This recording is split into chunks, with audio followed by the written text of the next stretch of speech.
Rick Fry, founder of Fluoride Free Northwest Florida.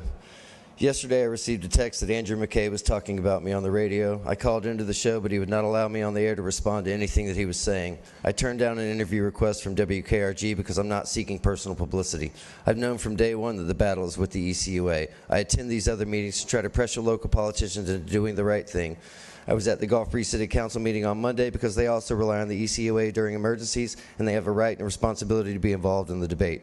Gulf Breeze does not add hexafluoric acid into their water, and that somehow their kids miraculously still have teeth.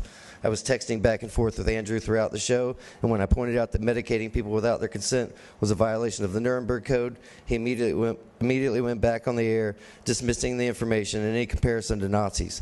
He then sent me a text calling it incendiary rhetoric. Well, I didn't write the Nuremberg Code, so it's not rhetoric, and I'm not conducting medical experiments on my neighbors, so don't blame me if the shoe fits.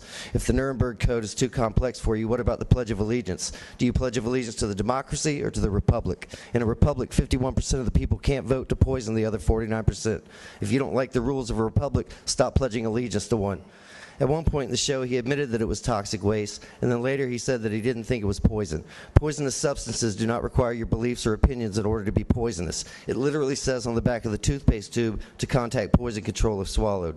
Every medication has side effects, and yet we've been led to believe that a neurotoxin is some magical elixir that even when given in unregulated doses, somehow only manages to give children just enough poison to help their teeth, but never enough to cause side effects. That's delusional. I've been watching for months as city after city votes this garbage out of their water. Are you really telling me that you guys have turned Pensacola into such a bureaucratic disaster that our only solution is to keep being poisoned for a year while you try to get 51% approval to continue to violate the Nuremberg Code?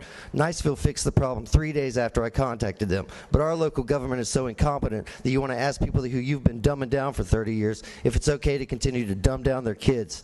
And you wonder why I'm so frustrated. When we talk about fluoride being a neurotoxin and politicians want to talk to dentists, that just tells me you have no idea what you're talking about. What does a dentist know about neurological disorders, brain damage, or behavioral issues in children? I refuse to kiss the rings of the Lord of Poops and Trash at the ECUA. The only reason they've done anything is because I pressured them into doing it. If you don't like my tactics, be the leaders you claim to be and hold them accountable for their incompetence.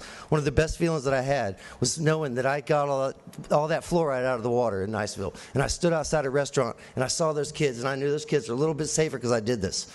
I'm going to keep fighting for the kids of Pensacola. I don't care what you do. You can't ridicule me. You can't stop me. I will continue to fight this the whole way. Thank you, sir, for your comments.